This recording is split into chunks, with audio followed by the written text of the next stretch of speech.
네, 최근에 이슈가 되고 있는 부분입니다. 블로그 파트에서요. 네, 저품질 블로그 탈출 이렇게 해서 4월 3일자요. 금년도 2017년 4월 3일 저품질 블로그 탈출 대란이라고 이야기할 정도로 이슈화 되고 있습니다. 블로그 하시는 분들 사이에서는. 그래서 보면은 근래에 보면 블로그 강의하시는 분들 중에 보면은 본인 블로그들이 저품질이 걸려있는 케이스들이 많이 있었거든요. 네, 블로그를 이제 열심히 하시면서 그러니까 홍보 키워드로 본인의 닉네임을 블로그 제목에 반복적으로 넣는다든지, 저 같은 경우는 그 케이스예요. 그래서 제가 글 썼던 글들 보면은 제가 닉네임을 정보박사 이런 형태의 글들을 많이 썼었거든요. 또는 시리즈물로 정보박사 ITQ 한글 정보박사 ITQ 엑셀 이런 식으로 몇강 이렇게 그런 키워드로 글을 많이 썼었거든요. 그리고 이제 홍보 관련되어진 글들도 비중도가 좀 컸었고, 그래서 이제 제가 작년에 블로그 체험단 활동하면서도 그 상태였어요. 있는 그대로 말씀드리면, 그러니까 저품질 블로그의 종류가 몇 가지가 있는데, 저 같은 경우에는 이제 제일 벗어나기 힘들다라고 하는 3페이지.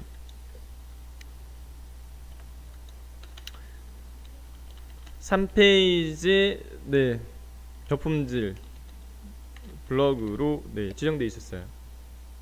무슨 말이냐? 신규로 글을 아무리 공들여서 써도요, 딱 3페이지 첫 번째 딱 떠요. PC 기준으로 첫 페이지당 그 글수가 10개씩이죠. PC 기준으로. 모바일 기준으로는 15개씩 노출되거든요. 블로그 영역에. 이렇게 딱 21번째죠. 21번째. 21번째 딱 떠요.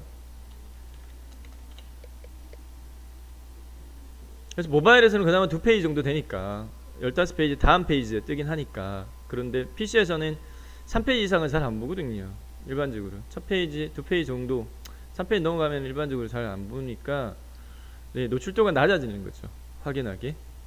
그래서 이제 최소 본인이 포스트한 글 자체가 첫 페이지, 아무리 못해도 두 번째 페이지 정도는 떠야지 그 글들이 특정 키워드로, 그 검색 키워드로 노출되고 본인 블로그로 방문율을 유지할 수 있거든요. 자, 어쨌든 뭘 말씀드리고자 하냐면은 절차적인 부분은 상관없고요. 지난 4월 3일 정오부터 기준으로 해가지고요, 저품질 블로그들이 확 풀렸어요. 3페이지 저품질로 걸려있던 블로그들이. 그래서 이제 직접적으로 느끼는 부분 자체는 뭐냐면은 기존에 포스팅했던 글에 대해서요, 키워드로 조회해보면 여러분들이 그 포스팅했던 글들의 순위가 조금 올라가는 게 아니라 좀 밑으로 내려갔을 거예요. 그래서 기존에 저품질 걸려가지고 21번째 이후에 떴던 글들이 1페이지, 2페이지로 넘어온 케이스들이 키워드별로 많이 있을 겁니다. 그래서 사례로 말씀드리면, 저 같은 경우에 지금 현재 저는 어제 확인했거든요. 어제. 풀린 걸 어제 확인했어요. 그래서 이제 제 블로그 글에다가도 저품질 3페이지 저품질 탈출 이렇게 이렇게도 제가 글을 이렇게 작성을 이렇게 했고요. 3페이지 저품질 일례로 제가 3페이지 저품질이라고 검색 이렇게 해봤습니다.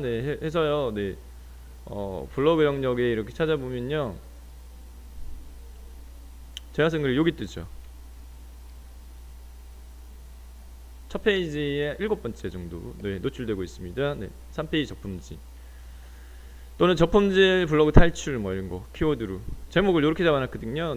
그래서 어제 3페이지 저품질 블로그 탈출 이렇게 잡았거든요. 기존의 3페이지 저품질로 걸렸던 블로그입니다.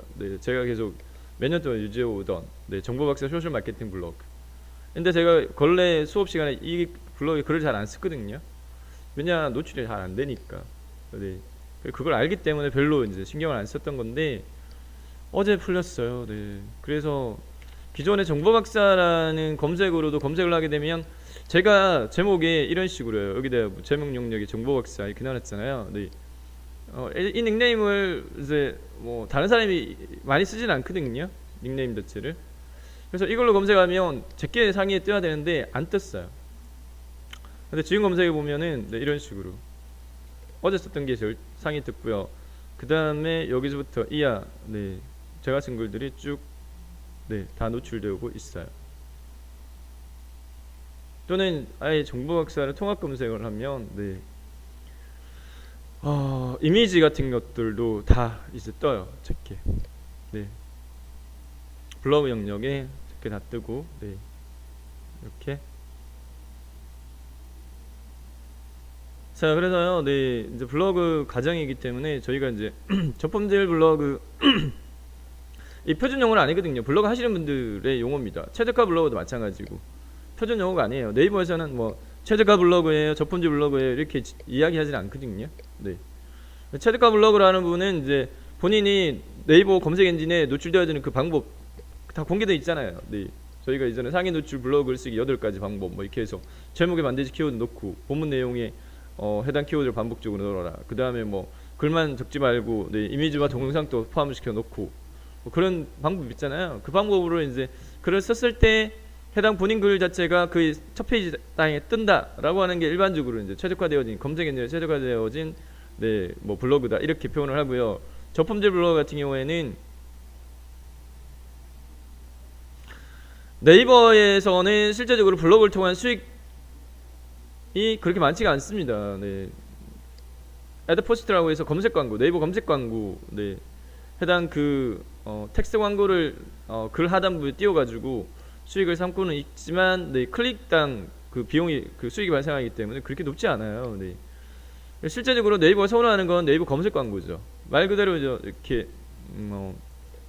제가 어제 설명드렸던 일례로 뭐 일산 한북 대호다 이렇게 하게 되면은 여기 파워링크 이런 것들 광고잖아요. 이쪽으로 유도를 하죠. 이쪽으로 여기서 클릭하게 되면 네이버에 수익이 바로 가요. 클릭당 예를 들어 500원을 설정했다고 500원이 네이버한테 바로 수익으로 가요. 근데 여기에 보면은 이제 블로그 주소들도 여기 홈페이지로 이렇게 등록되어져 있는 것들도 있거든요. 그러다 보니까 블로그의 노출도 자체를 그 홍보성 블로그 같은 경우는 떨어뜨려요.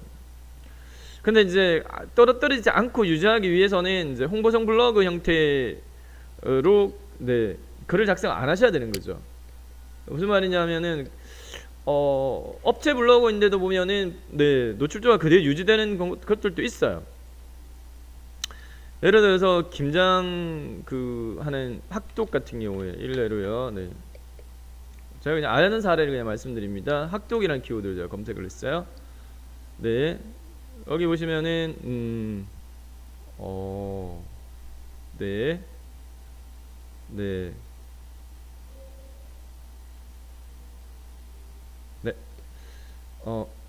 블로그 영역으로 찾아볼게요. 블로그 영역으로 찾아보면은 1400 뭐 상위 뜨는 거는 파워링크예요. 광고가 상위 뜨고 그 다음에 블로그 영역이 1483건 뜨는데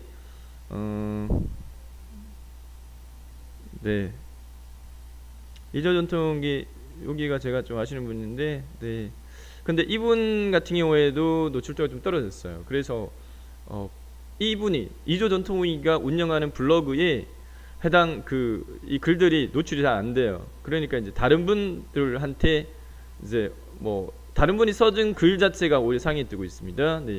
그 다음에 제가 지금 설명드리고자 하는 부분은 뭐냐면은 여기 보면은 이 케이스요. 뭐 차 항아리, 항아리, 차 항아리, 이분인데 이분 블로그 같은 경우에 학독파는 곳 천안 복명 항아리. 고양일산 학독파는 곳 천안 복면 항아리 뭐 학독파는 곳 뭐 이렇게 학독파는 곳 이분이 쓴 글이 지금 다 떴죠. 이게 보면 10개 중에 지금 한 5개 정도가 5개 정도가 6개가 지금 현재 한 사람의 블로그에 게재한 글이 여기 쭉 떴어요. 근데 이제 이분 같은 경우에 보면은 블로그 글 쓰는 게 보면은 타이틀 자체는 이런 식으로 뭐 학독파는 거 홍보하는 부분입니다. 홍보하는 부분인데 내용적인 부분을 보면은 본인이 이제 주문 받아가지고 이렇게 준비해가지고 이렇게 보냈어요. 판매 일지 형태로 그리고 이제 본인의 소감문 같은 것들을 넣어가지고 이렇게 작성해놨거든요. 안 걸리더라고요. 그래서 이제 뭐 방문자도 보면 2,000명 이상씩 꾸준하게 유지가 되어 오고 있죠. 제가 아시는 분이 이조전통기 사장님이 이제 여기를 벤치마킹해서 하셨는데 그분 또 많이 열심히 하셨어요. 그래서 해당 첫 페이지에 예를 들어서 이분거리 한 7개 정도 뜨면 이조 전통이 한 3개 정도 이렇게 뜨니까 경쟁 의식도 약간 느껴가지고 아예 이제 블로그 여기에다가 있는 그대로 뭐 고향에 있는 이조 땡땡 뭐 네 주인장님 보세요 뭐 이렇게 하면서 뭐 어쩌고 그렇게도 막 했던 분인데 갑자기 그분 네 이조 전통기 블로그에 글이 싹 내려가더라고요. 네. 그래서 이제 그분 같은 경우 너무 반복적으로 억으로 네, 글 쓰는 폼 자체가 어쨌든요. 그래서 이런 형태로 벤치마킹을 이렇게 해볼 필요는 있을 것 같아요. 이분 같은 경우에는 있는 그대로 주문 받아가지고요, 이렇게 준비해가지고요, 이렇게 내가 보냈고요, 이렇게 받아가지고 어떻게 하라고 했어요. 뭐 이런 형태, 일치 형태로 이렇게 작성을 하셨거든요. 있는 그대로의 일상적인 어떤 경험적인 부분을 담아가지고. 그러니까 실제적으로는 홍보 글이죠. 네, 홍보 글이죠. 홍보 글인데 글 내용 구성 자체가 지금 보면은 네, 네이버에 광고성이라고 안 찍히는 정도로 네, 이렇게도 할 수 있어요. 네. 그런데 이제 보통 이렇게 못 하시거든요. 쓰다 보면은 제품에 대한 소개 중심적으로 쓸 수밖에 없거든요. 네, 이 제품은요, 뭐 규격이 어떻고요, 뭐 가격은 어떻고요, 뭐 용도는 이렇게 하고요, 특징은 이렇게 해요, 뭐 이렇게. 그러니까 이제 뭐 그 쇼핑몰의 네, 설명 페이지 정도로 이렇게 작성을 이렇게 해나가다 보니 찍히는 거죠.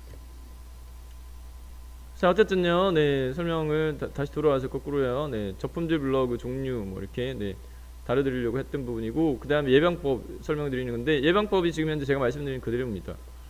그래서 이제 너무 홍보 중심적으로 치우치면 안 되고요. 그 다음에 반복 어구를 네, 너무 넣으셔도 안 돼요. 네.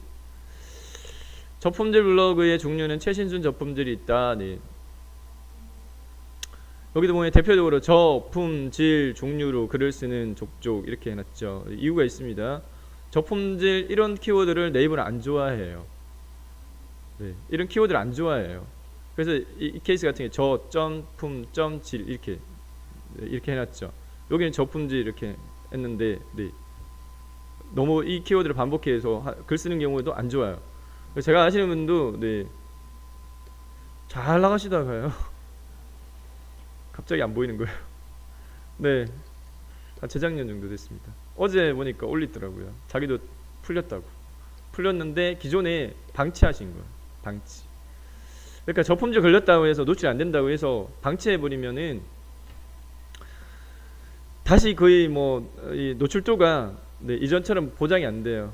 보편적인 수준으로밖에 안 된 것 같다. 이렇게 이야기하더라고요. 그래서 저품질 정세가 있다. 네, 기존의 방문자 수가 이렇게 보다시피 뭐 100이면 한 10분의 1 수준으로 뚝 떨어졌다. 네, 라든지 뭐 이런 이제 네. 그리고 본인이 글을 썼는데 그게 해당 그 한 10분이나 30분 정도 경과되고 난 다음에 조회했는데도 여기 안 보인다든지 이런 경우가 네. 하나의 증상으로 이렇게 볼 수 있거든요. 그래서 일례로 여기 뭐 최순전 저품질이다 이 케이스 같은 경우에는 정확도에는 안 뜨고 최순술에만 뜨는 경우, 시간이 지날수록 기존 글들도 순위가 내려가고 통계를 봤을 때 네, 다음 포털로 들어오는 비율이 증가한다. 네이버 접속자보다 다음 검색 엔진 통해서 네, 접속하는 비율이 증가한다. 이런 경우에는 뭐 72시간 정도 네, 되면 원상복구되기도 하지만 3페이지 저품질이 될 수도 있다. 이렇게. 3페이지 저품질 제가 설명드렸죠. 네. 그래서 뭐 최신순 저품질을 대처하는 방법은 네, 최신순으로 뜨기 시작한 날짜를 파악해보고 해당 날짜의 7일 전후에 글 중에 의심되는 포스팅이 있으면 비공개 또는 삭제 처리하고, 이웃 활동은 평소처럼 꾸준하게 네, 뭐 이웃에 방문해서 댓글이나 좋아요도 해주고 네, 글은 이틀에 한 개 정도 깨끗한 일상글을 작성한 다음에 72시간 뒤에 체크를 해보자. 네, 여전히 문제가 있다면 날짜 용량 높여서 포스팅을 비공개 또는 삭제 라는 부분이고요. 네, 그 다음 3페이지 저품질 같은 경우에는 네, 쓰는 글마다 3페이지 1위에 안착 네, 3페이지 1위가 PC 기준으로 21번째입니다. 딱 21번째. 네. 경쟁이 약한 글이라면 1페이지 뜰 때도 있지만 거의 21위에 고정되어 있다. 네. 이게 탈출이 굉장히 어려워요. 네, 6개월 내에 1년 걸려 탈출한 사람도 종종 있다. 저 같은 경우도 거의 뭐 1년 이상 된 것 같아요. 네. 그래서 힘들다, 탈출 힘들다라고 해서 저 같은 경우도 별로 신경 안 썼거든요. 그래서 글 포스팅 그 자체가 거의 떠맸어요. 네. 어쨌든 근데 어떻게 풀려 나왔느냐. 네. 그래서 그 원인 자체를 4월 3일 저품질 블로그 탈출 대란이라고 해가지고 네. 적어놓은 뭐 그 남자의 블로그라고 있어요. 그 사람 같은 경우 블로그로 1억 벌어요. 뭐 이렇게 이야기하면서 강의하는 사람이거든요. 네. 실제 저희가 1억 벌어는 거 통장 찍힌 거 네, 인정하고 막 이렇게 네. 어떤 사람인데 그 사람이 분석해 놓은 거 보니까 네. 이번에 네이버 대표이사가 바뀌었대요. 네이버 대표이사가 바뀌면서 특별 사면격이 아닐까 뭐 이렇게 분석하는 글도 올려놨더라고요. 그러니까 바뀐 사람이 이제 소상공인하고 상생적인 부분에 대한 그런 네, 정책을 많이 선호한대요. 뭐 어쨌든 그런 이야기도 있고 하더라고요. 네. 그래서 뭐 저 같은 경우에는 이제 저품질 3페이지에서 풀려가지고 네, 어제 네, 좀 신기했어요. 있는 그대로 말씀드리면. 그래서 이제 다시 약간 염려스러운 게 뭐냐면은 이제는 이제 저품질 안 걸리게끔 글을 좀 잘 유지해야겠다. 네. 라는 생각이 좀 들더라고요. 네. 그래서 네, 원인적인 부분은요. 저품질 블로그 원인은 네, 다양한데 네이버에서 원치 않는 행동이나 광고로 인해서 제재를 먹은 상태. 대체로 단어를 반복해서 했다든지 홍보성 글이나 동일 링크를 많이 네, 걸면 그렇다. 네, 이렇게 소개하고 있습니다. 네, 이 정도만 다룰게요.